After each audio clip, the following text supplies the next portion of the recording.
بسم اللہ الرحمن الرحیم الحمد للہ نحمده ونستعینه ونستغفره ونؤمن به ونتوکل علیہ ونعوذ باللہ من شرور انفسنا ومن سیئات اعمالنا من يهده اللہ فلا مضل له ومن يضلله فلا هادی له ونشهد أن لا إله إلا الله وحده لا شريك له ونشهد أن سيدنا ومولانا محمدا عبده ورسوله صلى الله عليه وعلى آله وصحبه. أعوذ بالله من الشيطان الرجيم. بسم الله الرحمن الرحيم. يا أيها الذين آمنوا اتقوا الله وَلْتَنْظُرْ نَفْسٌ مَا قَدَّمَتْ لِغَدٍ وَاتَّقُوا اللَّهَ إِنَّ اللَّهَ خَبِيرٌ بِمَا تَعْمَلُونَ. وقال رسول الله صلى الله عليه وسلم لا أحد أغير من الله من أجل ذلك حرم الفواحش ما ظهر منها وما بطن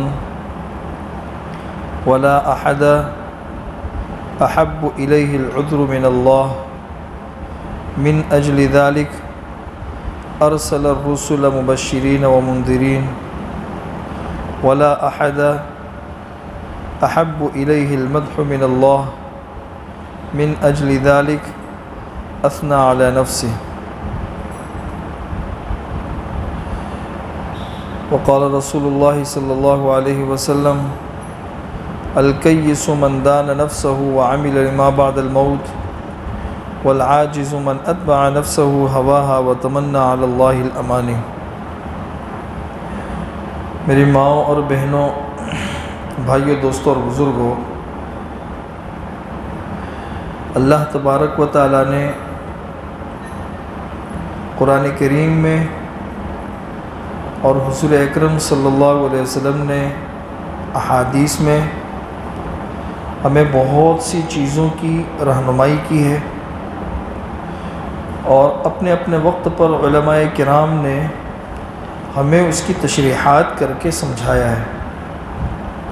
قرآن اور حدیث، حضور اکرم صلی اللہ علیہ وسلم نے ارشاد فرمایا ترکت فیکم امرین لن تضلوا ما تمسکتم بہما،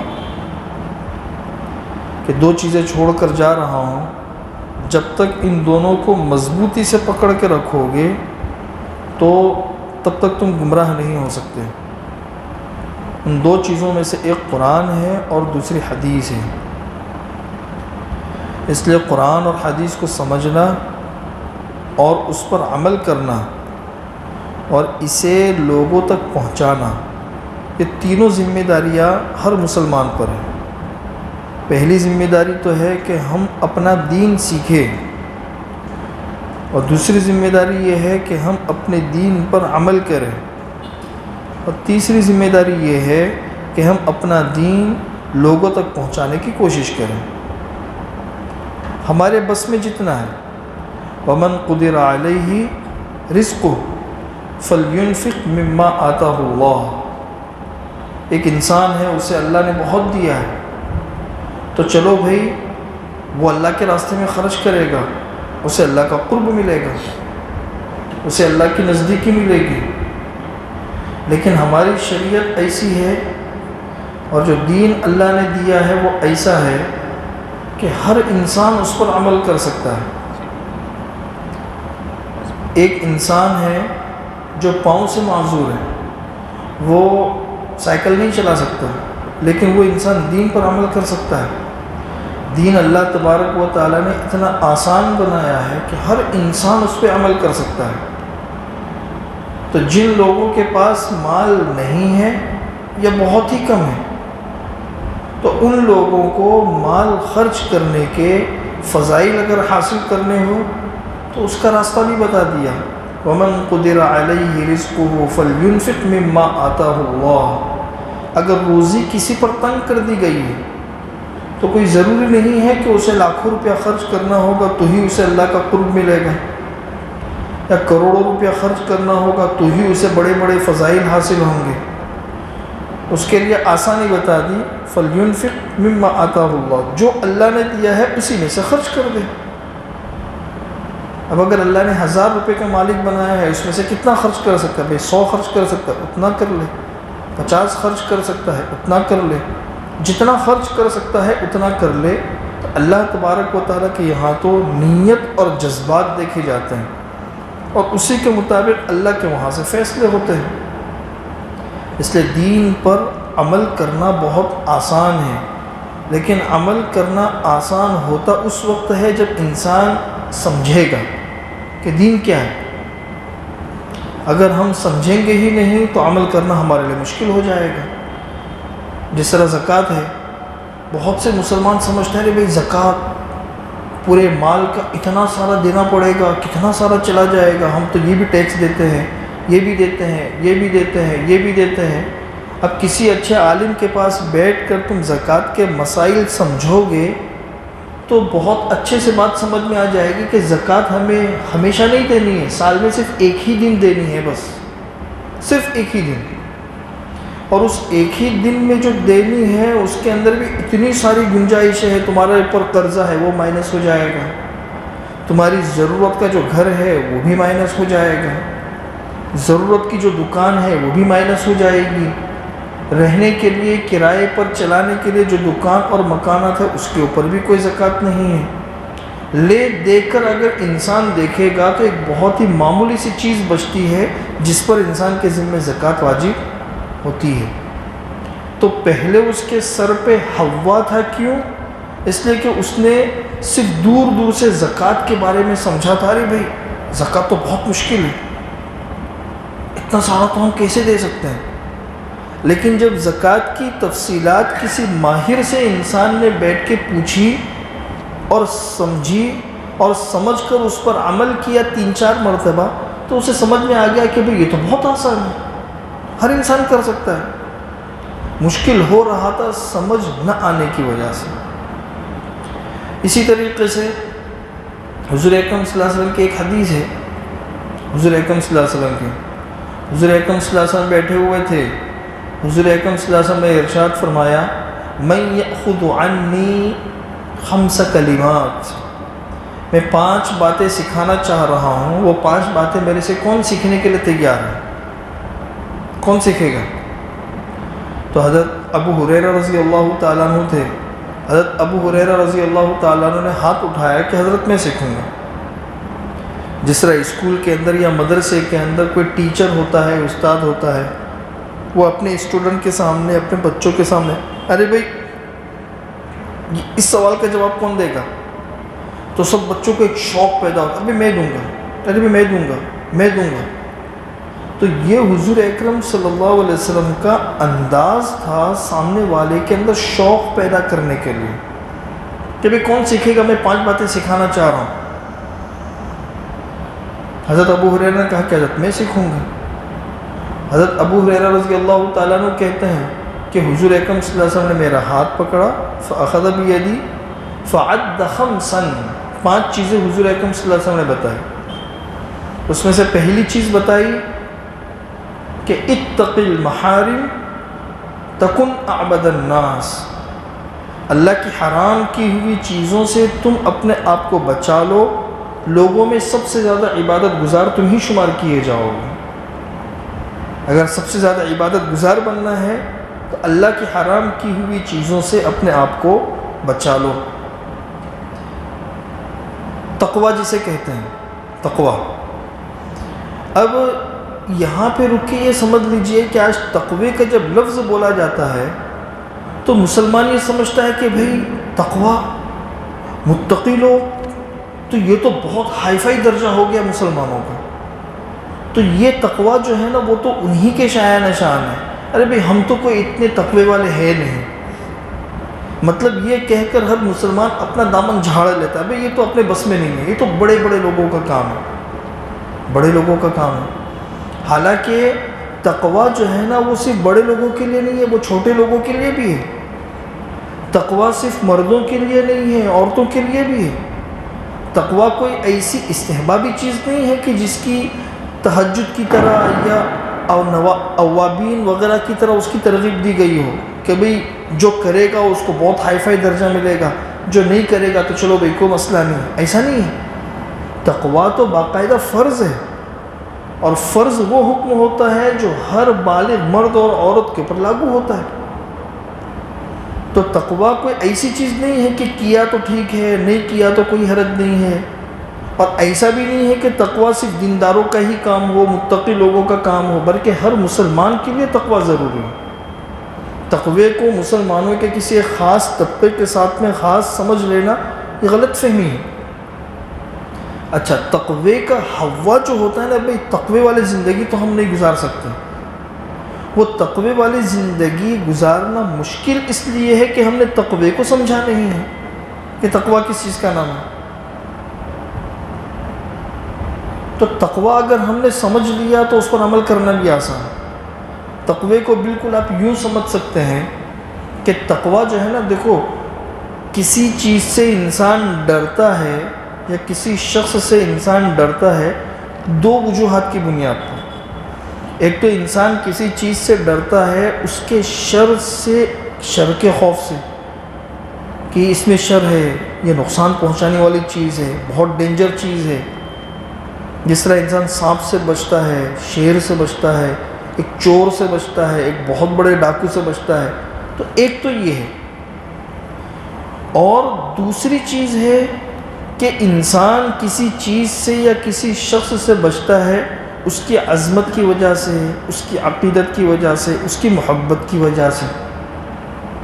جس طرح ایک بیٹا ہے، اس کا باپ بہت ہونہار ہے، اللہ نے اسے بہت عزت دی ہے، لوگوں میں بہت بڑا مقام دیا ہے، اور وہ باپ شفیق بھی ہے، باپ کی شفقتیں بھی ہے. تو ظاہر سی بات ہے یہ بیٹا اپنے باپ سے جو ڈرتا ہے وہ کیوں؟ اس کی عظمت کی وجہ سے، اس کی محبت کی وجہ سے، اور اس کی عقیدت کی وجہ سے. اسی طرح ایک شاگرد اپنے استاد سے ڈرتا ہے، اور ڈرنے کی وجہ سے ہمیشہ اس بات کی احتیاط کرتا ہے کہ کہیں کوئی ایسی بات نہ نکل جائے کہ استاد ناراض ہو جائے، کہیں کوئی ایسا کام میرے سے نہ ہو جائے کہ استاد جو ہے نا وہ خفا ہو جائے. ایک مرید اپنے شیخ سے ڈرتا ہے. تو یہ جو ڈرنا ہے اس کی نوعیت بالکل الگ ہے. یہ جو ڈرنا ہے یہ اس چیز یا اس شخص کے شر کی وجہ سے نہیں، بلکہ اس کی محبت کی وجہ سے، اس کی عظمت کی وجہ سے، اس کے احترام اور عقیدت میں. تو تقوی نام جو ہے نا وہ اس دوسری چیز کا ہے کہ ہم اللہ سے جو ڈرتے ہیں وہ اللہ کی محبت کی وجہ سے، اللہ کی عظمت کی وجہ سے، اور اس کے احترام کی وجہ سے. یہ ہے تقوی. اگر ہمارے دل میں اللہ کی عظمت ہوگی، اللہ کی محبت ہوگی، اللہ کا احترام ہوگا، تو پھر تقوی کوئی دیو مالائی چیز نہیں ہے جس پر عمل کرنا مشکل ہو. یہ تو اللہ نے دنیا ہی کے اندر دکھا دیا ہے کہ ایک عورت اپنے شوہر کی کیسی رسپیکٹ کرتی ہے، ایک بیٹا اپنے باپ کا کیسی رسپیکٹ کرتا ہے، ایک شاگرد اپنے استاد کی کیسی رسپیکٹ کرتا ہے، اور ایک مرید اپنے شیخ کی کیسی عزت کرتا ہے. اور اس عزت کی وجہ سے وہ بچتا بھی ہے ایسے کاموں سے کہ جس سے ہمارا بڑا ہم سے ناراض ہو جائے. تو بس یہی والا تقوی اللہ کے لیے، یہی والا تقوی جو ہے وہ اس کے رسول کے لیے. بس یہی ہے اصل تقوی. اگر تقوی کا یہ مفہوم سمجھ میں آ گیا تو ہم سمجھ جائیں گے کہ اس تقوی کے اندر محبت بھی ہے، اس تقوی کے اندر عظمت بھی ہے، اور اس تقوی کے اندر احترام بھی ہے. اللہ تبارک و تعالیٰ کی محبت. حضرت تھانوی رحمۃ اللہ نے لکھا ہے کہ آج ہمارے اندر دینداری کی کمی صرف اس وجہ سے ہے کہ ہمیں اللہ سے محبت نہیں ہے. اگر اللہ سے محبت ہو جائے تو دین کی کسی چیز پر بھی عمل کرنا انسان کے لیے مشکل نہ ہو. دینی احکام لے لو، سب سے پہلے تو نماز ہے. نماز کس چیز کا نام ہے؟ نماز جو ہے یہ اس کو ایسا سمجھ لو کہ اگر آپ کو کسی سے محبت ہو گئی تو اس سے بات کرنے میں مزہ آتا ہے نہیں آتا ہے؟ بھئی کسی سے محبت ہو جائے تو اس سے بات کرنے میں مزہ آتا ہے. تو نماز جو ہے وہ اللہ سے بات کرنا ہے. اگر آپ کو اللہ سے محبت ہی نہیں ہوئی ہے تو پھر بات کرنے کا مزہ بھی نہیں، بات کرنے کا تصور بھی نہیں۔ بس امام کے ساتھ میں سلام، ہم نے رکعت شروع کر دی اور امام کے ساتھ میں ہم نے سلام پھیر دیا، بس ہماری نماز اس حد تک ہوگی۔ لیکن جن لوگوں کو اللہ سے محبت ہو گئی ان لوگوں کی نمازوں کا کیا عالم تھا۔ حضور اکرم صلی اللہ علیہ وسلم بار بار اذان کا انتظار کر رہے ہیں، بار بار اذان کا انتظار کر رہے ہیں۔ حضرت بلال سے پوچھ رہے ہیں بھئی نماز کا وقت ہوا نہیں ہوا؟ حضرت بلال نے کہا نہیں بھی ابھی وقت نہیں ہوا۔ پھر وقت ہوا کہ نہیں ہوا؟ نہیں بھی ابھی وقت نہیں ہوا۔ جب وقت ہو گیا تو حضرت بلال نے ارشاد فرمایا کہ بھئی وقت ہو گیا ہے۔ حضور نے کیا ارشاد فرمایا؟ ارحنی یا بلال، اے بلال تو ہمیں راحت پہنچا، اذان دے تاکہ ہمیں راحت ملے۔ حضور اکرم صلی اللہ علیہ وسلم نے ارشاد فرمایا کہ قرۃ عینی فی الصلاۃ، میری آنکھوں کی ٹھنڈک جو ہے وہ نماز کے اندر ہے، میری آنکھوں کی ٹھنڈک نماز کے اندر ہے۔ تو آنکھوں کی ٹھنڈک نماز میں ہے کیونکہ اللہ سے محبت ہو گئی۔ ہمارے ایک پہچان والے تھے حضور اکرم صلی اللہ علیہ وسلم کی وہ مشہور حدیث ہے، حضرت عائشہ رضی اللہ تعالیٰ عنہ فرماتی ہے کہ حضور اکرم صلی اللہ علیہ وسلم ہمارے ساتھ میں بیٹھے ہوئے ہوتے تھے اور جب اچھی طرح بات چیت کر رہے ہیں، لیکن جیسے ہی اذان ہوتی تھی تو حضور ایسے بن جاتے تھے جیسے ہمیں پہچانتے ہی نہیں ہیں، کیونکہ بلاوا آ گیا ہے سامنے سے۔ اب مکمل نماز کی طرف حضور اکرم صلی اللہ علیہ وسلم کی توجہ ہو گئی۔ ہمارے ایک پہچان والے تھے، ان کا انتقال ہو گیا۔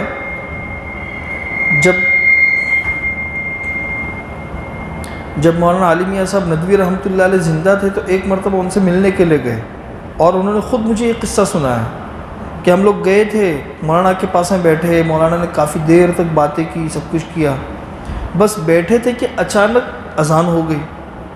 تو اذان جیسے ہی ہوئی ویسے ہی مولانا ہم سے اٹھ کے چلے گئے، مطلب جیسے رخصتی مصافحہ کرتا ہے انسان، رخصتی سلام کرتا ہے، اجازت لیتا ہے، کچھ بھی نہیں، بات کرتے کرتے اذان ہو گئی، اچانک چلے گئے۔ تو یہ بمبئی کے بڑے تاجر تھے، انہوں نے کہا کہ ہم کو تھوڑا سا فیل ہوا کہ اچانک چلے گئے، کوئی سلام دعا نہیں، کچھ بھی نہیں۔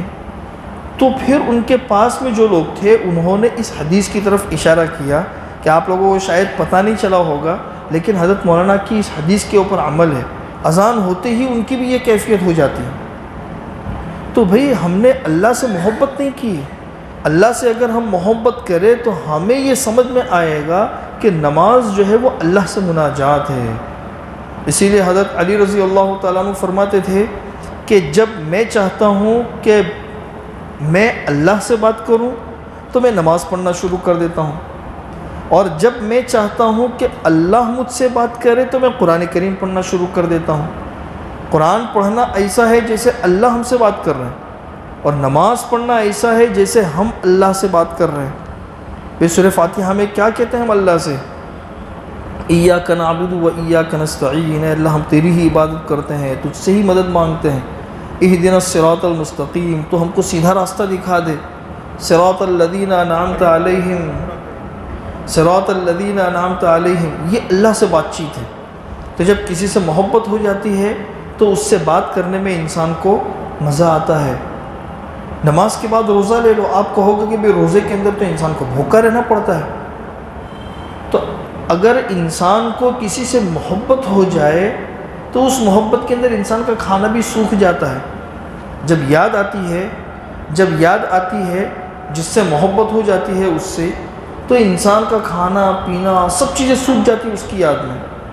تو روزہ جو ہے نا وہ بھی اسی کا نام ہے کہ ہم اللہ کو یاد کر رہے ہیں، اور یاد میں ہمیں کھانا بھی بھلا دیا گیا، پینا بھی اچھا نہیں لگ رہا ہے، کھانا بھی اچھا نہیں لگ رہا ہے۔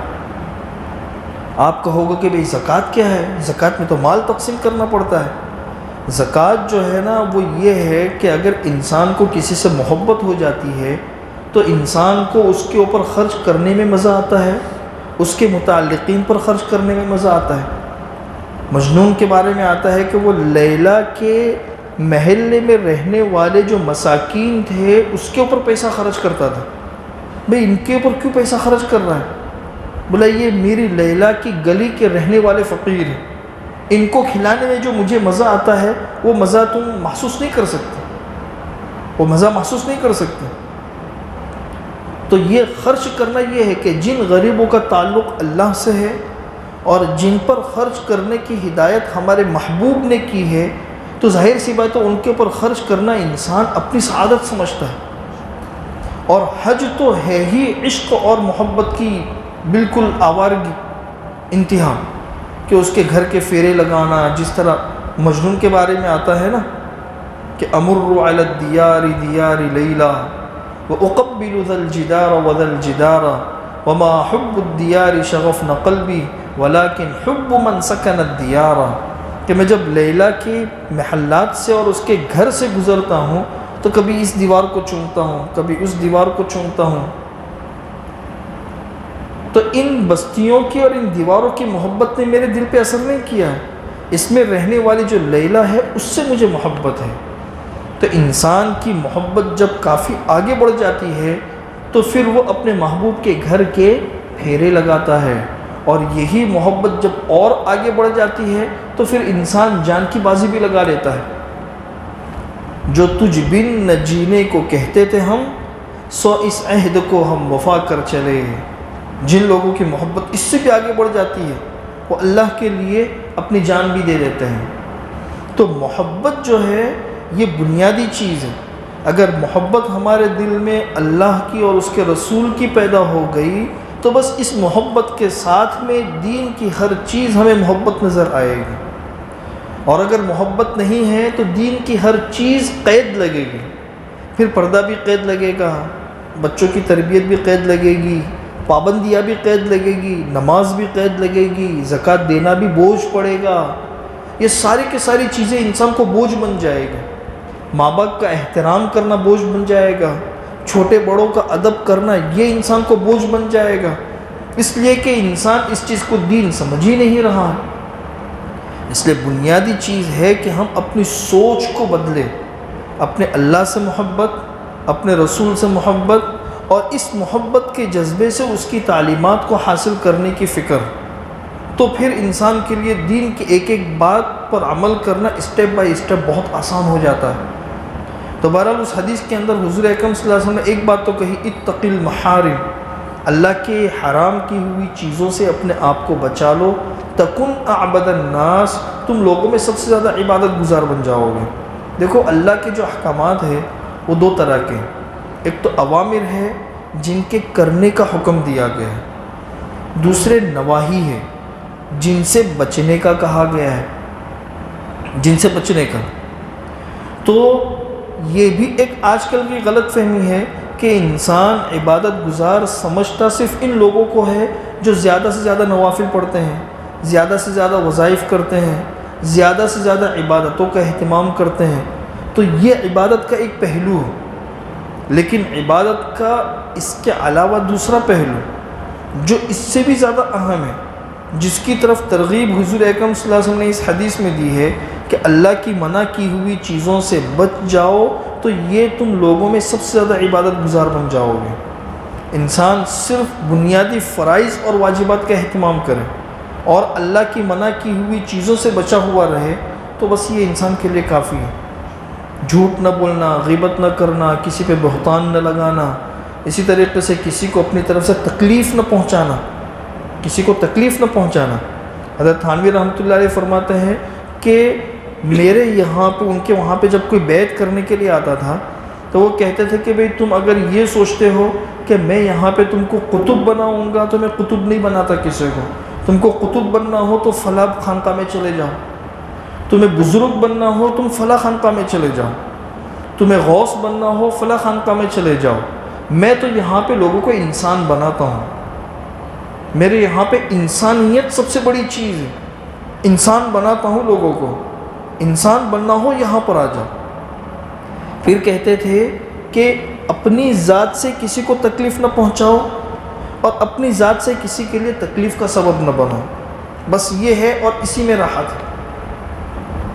حضور اکرم صلی اللہ علیہ وسلم جب گھر میں داخل ہوتے تھے تو حضور اکرم صلی اللہ علیہ وسلم کے ازواج مطہرات سب سے زیادہ حضور سے محبت کرنے والی، سب سے زیادہ، لیکن رات کا وقت ہے، وہ سوئی ہوئی ہے، حضور اکرم صلی اللہ علیہ وسلم داخل ہوتے تھے تو اتنی زور سے بھی سلام نہیں کرتے تھے کہ اگر کوئی سویا ہوا ہے تو وہ اڑ گیا، اس کی نیند خراب ہو گئی، اور اتنا معتدل انداز میں سلام کرتے تھے کہ اگر کوئی جاگ رہا ہے تو اس کے کان تک سلام کی آواز پہنچ جاتی تھی اور وہ سلام کا جواب دے دیتے تھے۔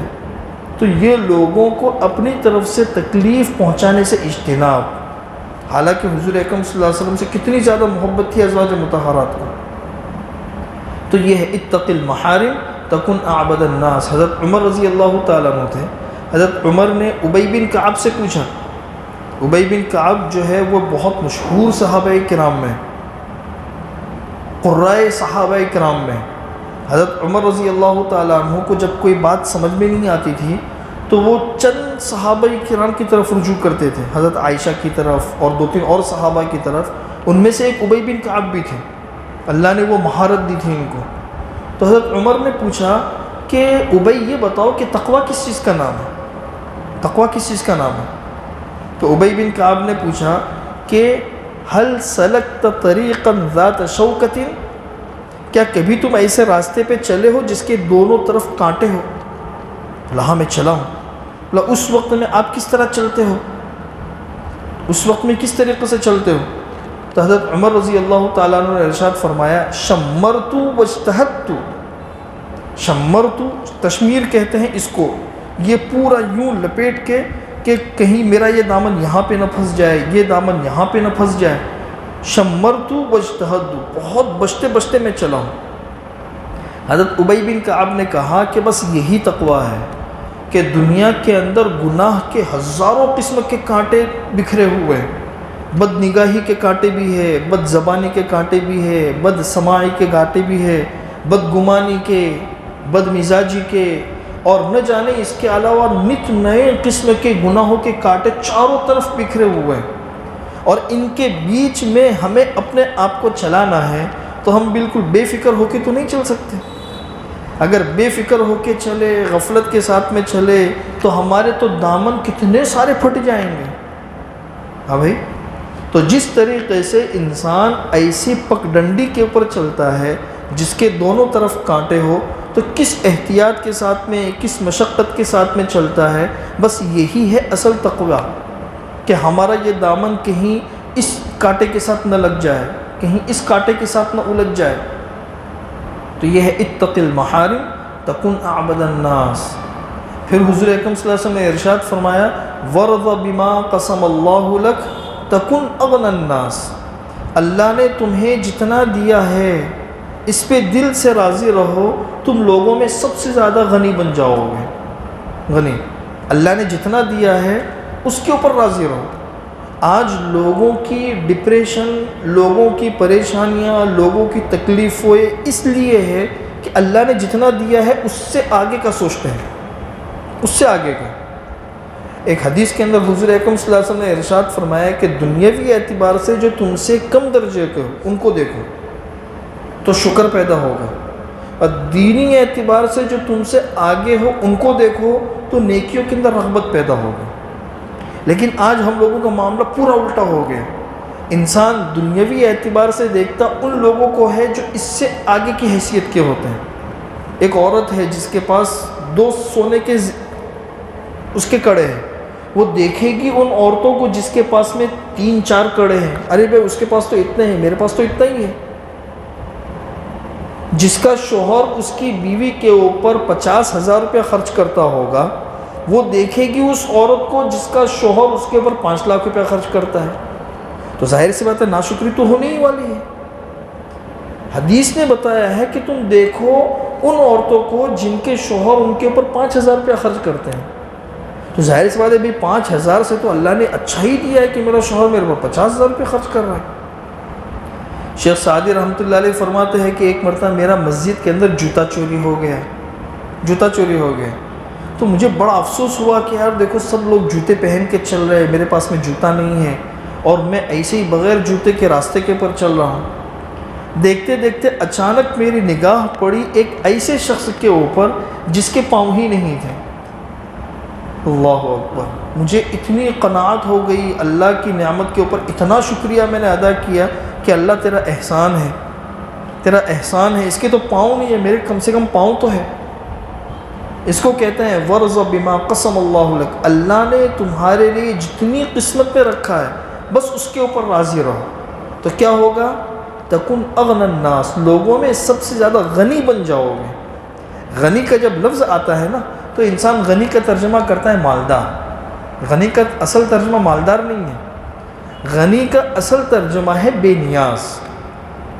غنی کہتے ہیں اس شخص کو جو دوسرے کا محتاج نہ ہو اور دوسرے کی اس کو ضرورت نہ ہو، وہ ہے اصل غنی۔ تو مالدار کو بھی غنی اس لیے کہہ دیا جاتا ہے کہ اس کے پاس مال ہے، جس مال کو استعمال کر کے وہ اپنی ضرورتیں پوری کر لیتا ہے اور اس کو دوسروں کی ضرورت نہیں ہوتی ہے، اس لیے اس کو مالدار کہہ دیتے ہیں، ورنہ غنی کا اصل ترجمہ مالدار نہیں ہے، غنی کا اصل ترجمہ ہے بے نیاز۔ تو اگر ایک انسان ہے، مال والا ہے، مال ہونے کے باوجود زیادہ کی ہوس ہے اور زیادہ کی اس کو تلاش ہے اور اس کے اوپر قانع ہے ہی نہیں، تو وہ غنی کہاں سے ہوا؟ وہ تو فقیر ہو گیا۔ اور ایک انسان ہے جس کے پاس چاہے جتنا بھی ہے لیکن خوش ہے، میرا اللہ نے مجھے جتنا دیا ہے میں اس کے اوپر خوش ہوں، تو وہ ہے اصل غنی۔ اسی لیے حضور اکرم صلی اللہ علیہ وسلم نے ارشاد فرمایا غنا جو ہے وہ سامان زیادہ ہونے کا نام نہیں ہے، ولیکن الغنا غنى النفس، نفس کا غنا یہ ہے اصل مالداری۔ تو دوسری بات حضور نے ارشاد فرمائی کہ اللہ کی دی ہوئی جتنی بھی چیز ہے اس کے اوپر راضی رہو، تم لوگوں میں سب سے زیادہ غنی بن جاؤ گے۔ اور تیسری چیز حضور اکرم صلی اللہ علیہ وسلم نے ارشاد فرمائی احسن الی جارک تکن مؤمنا، تم اپنے پڑوسیوں کے ساتھ میں اچھا سلوک کرو تو تم ایمان والے بن جاؤ گے۔ اپنے پڑوسیوں کے ساتھ میں، پڑوسیوں کے ساتھ میں حسن سلوک کی بہت ترغیب ہے۔ حضور اکرم صلی اللہ علیہ وسلم ایک حدیث کے اندر پناہ مانگتے ہیں، اللہم انی اعوذ بک من جار السوء فی دار المقامہ فإن جار البادیۃ یتحول۔ دو طرح کے پڑوسی ہوتے ہیں، ایک تو پڑوسی وقتی ہوتے ہیں، وقتی بیس جیسے ٹرین کے اندر ہم سفر کر رہے ہیں، پڑوس برا ہے، یا اسی طریقے سے جماعت میں نکلے ہوئے ہیں، ایک دو ساتھی ایسے ٹیڑھے میڑے ہیں، یا وقتی طور پر کسی جگہ پر ہے، تو یہ تو وقتی پڑوسی ہے۔ اور ایک ہمیشہ کا پڑوسی کہ ہمارا گھر ہے اور گھر کے پڑوس میں کوئی انسان ہے ہمیشہ ٹارچر کرنے والا، چھوٹی چھوٹی باتوں کو پکڑنے والا، چھوٹی چھوٹی باتوں کو لے کر باتوں کا بتنگڑ بنانے والا، انہی پڑوسیوں کے زمرے میں میاں بیوی آتے ہیں۔ اگر بیوی اچھی ہے تو شوہر بہت بد اخلاق ہے، شوہر اچھا ہے بیوی بہت بد اخلاق ہے، یا چلو یہ دونوں اچھے ہیں تو گھر کی ساس جو ہے نا یہ بہت بد اخلاق ہے۔ اب چھوٹ کے انسان جائے گا کہاں سے؟ روزانہ منہ دکھانا ہے، روزانہ منہ دکھانا ہے اور روزانہ ٹارچر کی بات ہے۔ انسان چھچھندر نہ اگلے بنے نہ نگلے بنے والا معاملہ ہو گیا۔ تو حضور اکرم صلی اللہ علیہ وسلم نے پناہ مانگی ہے کہ اے اللہ دار المقامہ میں کسی برے پڑوسی سے ہماری حفاظت فرما، ہمیشہ رہنے کے گھر میں، اس لیے کہ فإن جار البادیۃ یتحول، جو دیہات کا یا اسی طرح جنگل کا وقتی طور پر پڑوسی ہے وہ تو ہٹ جاتا ہے لیکن اس سے تو چھٹکارا مل ہی نہیں سکتا ہے۔ اس لیے پڑوسیوں کے ساتھ میں اچھا سلوک کرنے پر حضور اکرم صلی اللہ علیہ وسلم نے ارشاد فرمایا تکن مؤمنا، ایمان والے بن جاؤ گے۔ یہ حسن سلوک کتنی اعلیٰ چیز ہے کہ حضور اکرم صلی اللہ علیہ وسلم نے فرمایا جو اس پر عمل کرے گا اس کو ایمان کا کمال نصیب ہوگا، ایمان کا کمال۔ پھر حضور اکرم صلی اللہ علیہ وسلم نے ارشاد فرمایا کہ دیکھو وَلَا تُكْثِرِ الضَّحِكَ فَإِنَّ كَثْرَةَ الضَّحِكِ وَأَحِبَّ، تم اپنے لیے جو پسند کرتے ہو، ما تحب لنفسک، جو اپنے لیے پسند کرتے ہو وہی دوسروں کے لیے پسند کرو، تکن مسلمن، تم مسلمان بن جاؤ گے۔ اسلام کا کمال اگر چاہیے تو اپنے اندر یہ صفت پیدا کرو کہ احب للناس ما تحب لنفسک، جو اپنے لیے پسند کرتے ہو وہ دوسروں کے لیے پسند کرو۔ اللہ اکبر، کیا تعلیم ہے! یہ چیز اگر ہماری زندگی کے اندر آ گئی تو آج سارے جھگڑے ختم ہو جائیں گے، سارے جھگڑے ختم۔ جو ہمارے لیے پسند کرتے ہو وہ دوسروں کے لیے بھی پسند کرو۔ بھئی ہم یہ چاہتے ہیں کہ ہم کو کوئی دھوکہ نہ دے، پسند کرتے ہیں نا ہم، تو ہم بھی کسی کو دھوکہ نہ دیں بھئی. ہم چاہتے ہیں کہ کوئی ہماری پیٹھ پیچھے کوئی برائی نہ کرے، چاہتے ہیں کہ نہیں؟ ہم کو کتنی تکلیف ہوتی ہے جب ہم سے کوئی کہتا ہے ارے وہاں پہ تمہارے بارے میں یہ انسان بات کر رہا تھا، وہ عورت تمہارے بارے میں یہ بات کر رہی تھی، یہ مرد تمہارے بارے میں یہ بات کر رہا تھا، کتنی تکلیف ہوگی.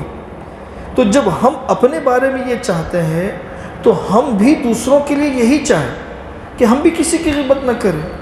جب ہم کسی کی اپنی غیبت کسی برداشت نہیں کر سکتے تو کوئی اور اپنی غیبت کیسے برداشت کرے گا؟ ہم نہیں چاہتے کہ ہم کسی کی ماں بہنوں کو دیکھیں تو ہم بھی پھر اس کے اوپر عمل کریں. ہم چاہتے ہیں کہ ہمارا شوہر ہمارا ہی رہے، ہمارے علاوہ کسی اور کا نہ رہے، تو ظاہر سی بات ہے یہی چیز دوسروں کے لیے بھی ہم چاہیں کہ ہم بھی صرف اپنے شوہروں کی حد تک محدود رہے، کسی اور کی طرف متوجہ نہ ہو. یعنی یہ ایک ایسی حدیث ہے کہ تنہائی میں بیٹھ کے اگر ہم اس پر غور کریں گے تو ہماری زندگی کی بہت ساری چیزیں اس کے اندر ہم کو نظر آ جائے گی. ایک آئینہ دیا ہے حضور نے اسلام کا کہ یہ ہے، اس کے اندر اپنے اسلام کو چیک کر لو. اپنے لیے جو پسند کرتے ہو وہی اپنے بھائی کے لیے بھی پسند کرو. کتابوں میں قصہ لکھا ہوا ہے کہ ایک بزرگ تھے، ان کے گھر میں بہت سارے چوہے ہو گئے. تو انہوں نے اپنے پہچان والوں سے کہا کہ گھر میں چوہے بہت ہو گئے ہیں، کیا کروں میں؟ تو ایک نے مشورہ دیا کہ گھر میں بلی پال لو. ظاہر سی بات ہے بلی پالو گے تو چوہے تو ویسے ہی بھاگ جائیں گے. تو انہوں نے کوئی دھیان دیا نہیں. کچھ وقت کے بعد چوہے اور زیادہ بڑھ گئے. تو انہوں نے پھر سے شکوہ کیا کہ گھر میں چوہے بہت زیادہ ہو گئے ہیں، تو کچھ ترکیب بتاؤ کیا کروں میں؟ تو وہ جو تھا جس نے وہ کیا تھا اس نے کہا کہ آپ کو تو ہم نے پہلے ہی حل بتا دیا، آپ خود ہی عمل نہیں کر رہے. کیا حل بتایا تھا آپ نے؟ ارے گھر میں بلی پال لو، چوہے تو ویسے ہی بھاگ جائیں گے، آپ اس پر کیوں عمل نہیں کرتے؟ بولا نہیں، اس پر تو عمل نہیں کر سکتا میں. کیوں؟ اس لیے کہ اگر میں نے بلی پالی تو ظاہر سی بات ہے یہ چوہے کہاں پہ جائیں گے؟ میرے پڑوسی کے گھر میں جائیں گے، اور میں نہیں چاہتا کہ میرے گھر میں چوہے رہے، تو میں اپنے بھائی کے لیے کیوں چاہوں؟ سمجھ رہے بات کو؟ میں اپنے لیے یہ چیز نہیں چاہتا تو میرے پڑوسوں کے لیے میں کیوں چاہوں؟ حضور اکرم صلی اللہ علیہ وسلم نے فرمایا ہے احب للناس ما تحب لنفسک. جو اپنے لیے پسند کرتے ہو وہی اپنے بھائی کے لیے پسند کرو، جو اپنے لیے پسند کرتے ہو وہی اپنی بہن کے لیے پسند کرو.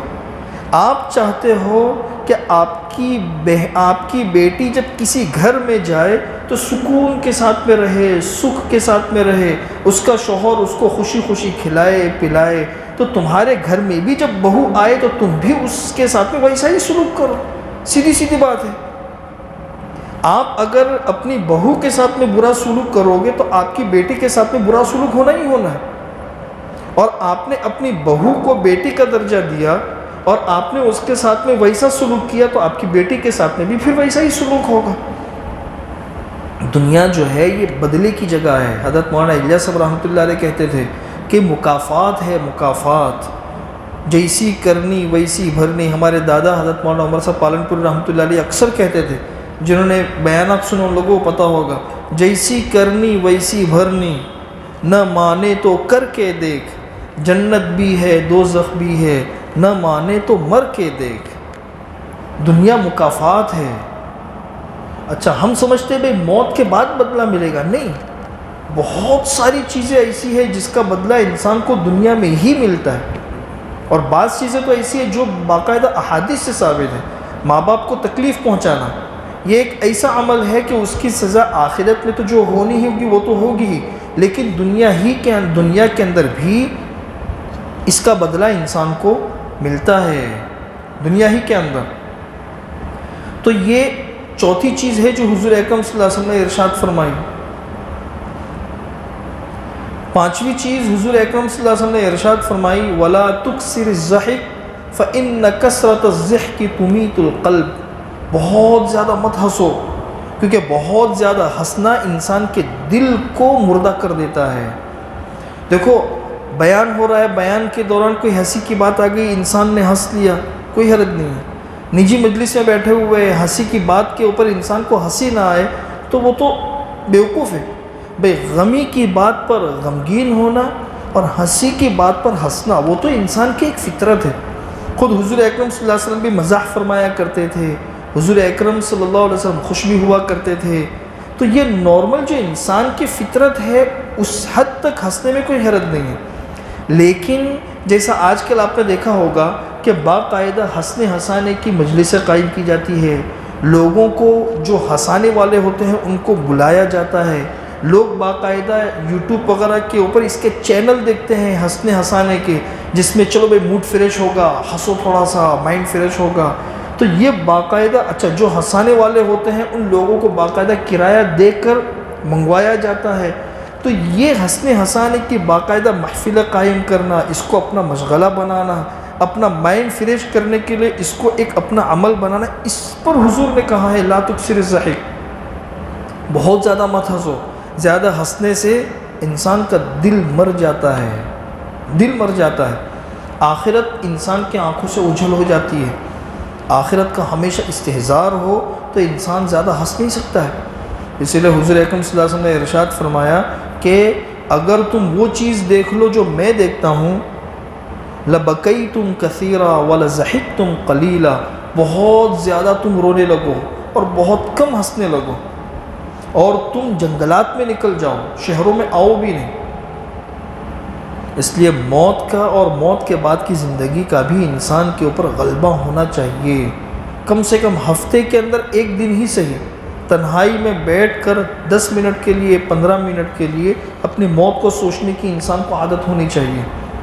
موت میرے اوپر طاری ہو گئی، ملک الموت آ گئے، میری روح نکال کے جا رہے ہیں، اب لوگوں نے مجھے غسل دینے کے لیے لے لیا ہے، اب مجھے کفنایا جا رہا ہے، میری نماز جنازہ پڑھی جا رہی ہے، لوگ مجھے کندھے کے اوپر لے کر جا رہے ہیں، مجھے قبر کے اندر اتارا جا رہا ہے، اب منکر نکیر نے آ کے میرا سوال جواب شروع کر دیا۔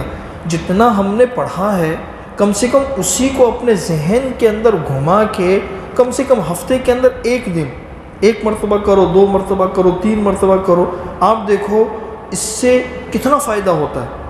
حضرت شیخ زکریا رحمۃ اللہ علیہ نے باقاعدہ موت کی یاد کے نام سے ایک رسالہ لکھا ہے، اسے پڑھے تو ہم کو اندازہ لگے گا موت کی یاد، بہت سے علماء نے اپنے اپنے حساب سے لکھا ہے۔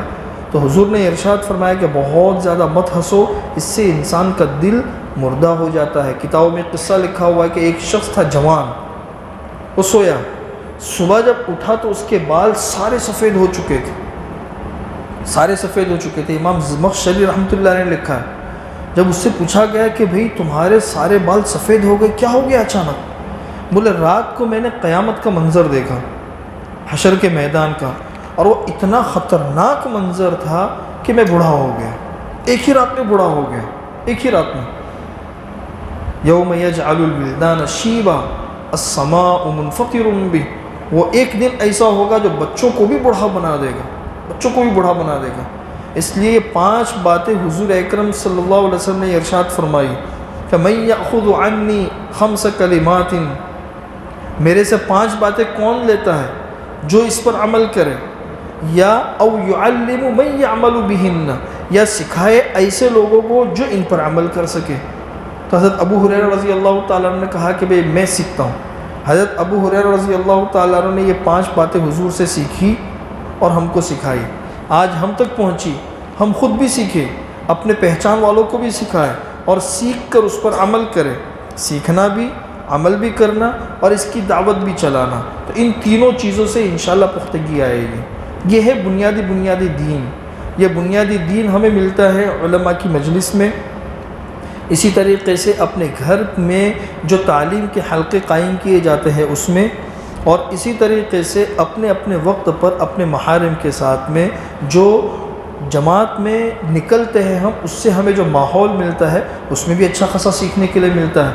یہ جو دور ہے یہ دور ایسا ہے اور آہستہ آہستہ یہ بڑھ رہا ہے، جیسے حضور نے ارشاد فرمایا کہ 2 خیمے ہو جائیں گے، ایک نفاق اور کفر کا خیمہ ہوگا جس میں ایمان نہیں ہوگا، اور ایک ایمان کا خیمہ ہوگا جس میں نفاق اور کفر نہیں ہوگا۔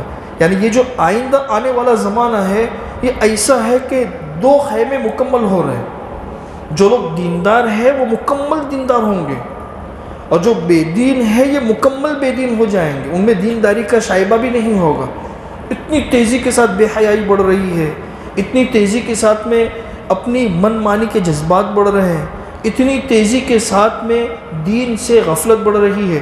ساتھ میں جو لوگ دینی پروگراموں سے جڑے ہوئے ہیں، اپنے علماء سے، دعوت کے کام سے اور اپنے گھر کی فکروں سے جڑے ہوئے ہیں، تو ان کی دینداری کے اندر بھی اضافہ ہو رہا ہے۔ اس لیے اگر اس کی فکر نہیں کرو گے تو اس طرف چلے جاؤ گے دوسرے خیمے میں، اور وہ دوسرا خیمہ بھی انسان کو لے کے جائے گا۔ جس طرح ایک ٹرین ہوتی ہے، وہ جب اس کی پٹری بدلتی ہے تو پہلی والی پٹری سے بہت تھوڑا سا فاصلہ ہوتا ہے، لیکن جب یہ ٹرین چلتی رہتی ہے تو وہ فاصلہ بڑھتا رہتا ہے۔ ایک وقت ایسا آتا ہے کہ وہ دوسری پٹری نظر بھی نہیں آتی۔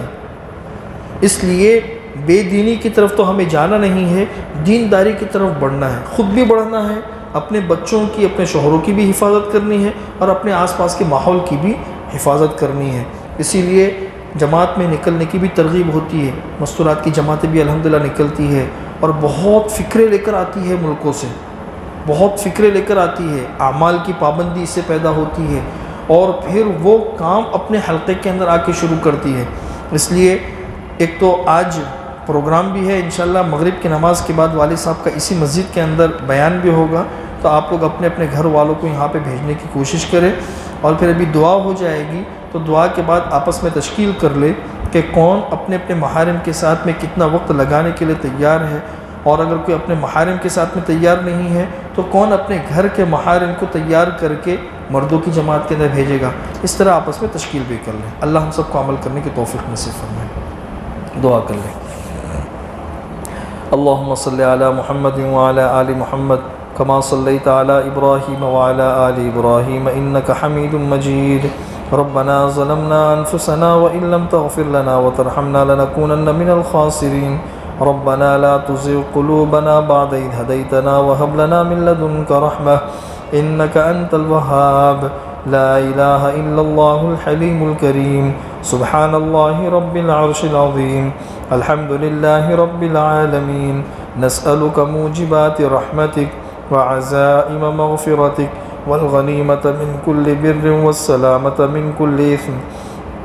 لا تدع لنا ذنبا إلا غفرته ولا هما إلا فرجته ولا دينا إلا قضيته ولا حاجة من حوائج الدنيا هي لك رضا ولنا فيها صلاح إلا قضيتها ويسرتها يا أرحم الراحمين۔ اللهم يا من لا تراه العيون ولا يصفه الواصفون ولا تخالطه الظنون ولا تغيره الحوادث ولا يخشى الدوائر، يعلم مثاقيل الجبال ومكاييل البحار وعدد قطر الأمطار وعدد ورق الأشجار وعدد ما أظلم عليه الليل وأشرق عليه النهار، يا من لا تواري منه سماء سماء ولا أرض أرضا ولا جبل ما في قعره ولا بحر ما في وعره، اللهم اجعل خير أعمالنا أواخرها وخير أعمالنا خواتمها وخير أيامنا يوم نلقاك فيه، اللهم أصلح لنا ديننا الذي هو عصمة أمرنا وأصلح لنا دنيانا التي فيها معاشنا وأصلح لنا آخرتنا التي إليها معادنا، واجعل الحياة زيادة لنا في كل خير واجعل الموت راحة لنا من كل شر، اللهم أحسن عاقبتنا في الأمور كلها وأجرنا من خزي الدنيا وعذاب الآخرة، اللهم آت نفوسنا تقواها وزكها أنت خير من زكاها أنت وليها ومولاها، اللهم إنا نعوذ بك من علم لا ينفع ومن قلب لا يخشع ومن عين لا تدمع ومن دعوة لا يستجاب لها، اللهم إنا نعوذ بك من زوال نعمتك وتحول عافيتك وفجاءة نقمتك ومن جميع سخطك، اللهم إنا نعوذ بك من جهد البلاء ومن درك الشقاء ومن شماتة الأعداء ومن سوء المنظر وفجاءة الموت، اللهم اقسم لنا من خشيتك ما تحول به بيننا وبين معاصيك ومن طاعتك ما تبلغنا به جنتك ومن اليقين ما تهون به علينا مصائب الدنيا، اللهم متعنا بأسماعنا وأبصارنا وقواتنا أبدا ما أحييتنا واجعلها الوارث منا واجعل ثأرنا على من ظلمنا وانصرنا على من عادانا ولا تجعل الدنيا أكبر همنا ولا مبلغ علمنا ولا إلى النار مصيرنا ولا تسلط علينا بذنوبنا من لا يخافك فينا ومن لا يرحمنا۔ اے اللہ ہمارے گناہوں کو معاف فرما، اے اللہ ہمارے خطاؤں سے درگزر فرما، اے اللہ ہم سب کے سارے گناہوں کو معاف فرما دے، اے اللہ ہمارے صغیرہ کبیرہ گناہوں کو معاف فرما دے، اے اللہ ہمارے چھوٹے بڑے گناہوں کو معاف فرما دے، ہمارے جاہی باہی گناہوں کو معاف فرما دے، دن اور رات میں کیے ہوئے گناہوں کو معاف فرما دے، جان کر انجان کر کیے ہوئے گناہوں کو معاف فرما دے، اے اللہ گناہوں کی دلدل سے ہمیں نکال دے، طاعات کی سڑکوں کے اوپر ہمیں ڈال دے، اے اللہ ہمارے پیشانے کے بالوں کو پکڑ کر ہمیں دین کے راستوں کے اوپر لگا دے، اے اللہ ہمیں ایک اور نیک بنا دے، کامل اسلام پر عمل کرنا ہم سب لوگوں کے لیے آسان فرما دے، کامل ایمان میں ہمیں داخل فرما دے، مکمل دین پر عمل کرنا ہم سب لوگوں کے لیے آسان فرما دے، اے اللہ قرآن کریم کو سمجھ کر پڑھنا ہمارے لیے آسان فرما دے، نمازوں کا خشوع خضوع ہمیں نصیب فرما دے، نمازوں کا خشوع خضوع ہمیں نصیب فرما دے، اے اللہ ہماری آنکھوں کو نورانی بنا دے، ہمارے پٹھوں کو نورانی بنا دے، ہمارے گوشت اور پوست کو نورانی بنا دے، اے اللہ ہمارے آگے بھی نور پیدا فرما دے، ہمارے پیچھے بھی نور پیدا فرما دے، ہمارے دائیں بائیں نور پیدا فرما دے، اے اللہ ہم کو پورا نورانی بنا دے۔ حضور اکرم صلی اللہ علیہ وسلم 25 نوروں والی دعا مانگتے تھے، وہ ہم سب لوگوں کے لیے قبول فرما دے، اے اللہ حضور اکرم صلی اللہ علیہ وسلم نے جو دعا بریدہ اسلمی کو سکھائی تھی اور یہ فرمایا تھا کہ اے بریدہ، اللہ جس کے ساتھ میں خیر کا ارادہ کرتا ہے اسے یہ دعا کرنے کی توفیق دیتا ہے، اے اللہ وہ دعا ہم سب لوگوں کے حق میں قبول فرما لے، ہم سب لوگوں کے حق میں قبول فرما لے، ہم سب لوگوں کے حق میں قبول فرما لے، اے اللہ ہمارے اولاد کو ہماری آنکھوں کا ٹھنڈک بنا دے، ہمارے گھر کے اندر سکون پیدا فرما دے، ہمارے گھر کے اندر برکتیں نازل فرما دے، ہمارے گھر کے اوپر رحمتیں نازل فرما دے، ہمارے گھر کے اندر سے فواحش اور محرمات کو ختم فرما دے، ٹی ویوں کو ختم فرما دے، ہمارے زندگی سے غفلت کو ختم فرما دے، تکبر اور انانیت کو ختم فرما دے، تواضع اور عاجزی ہمیں نصیب فرما دے، صبر اور شکر والی زندگی گزارنے کے ہمیں توفیق نصیب فرما دے، اے اللہ جو حدیث کی تشریح میں نے بیان کی ہے اس حدیث کی 5 باتوں پر عمل کرنا ہم سب لوگوں کے لیے آسان فرما دے،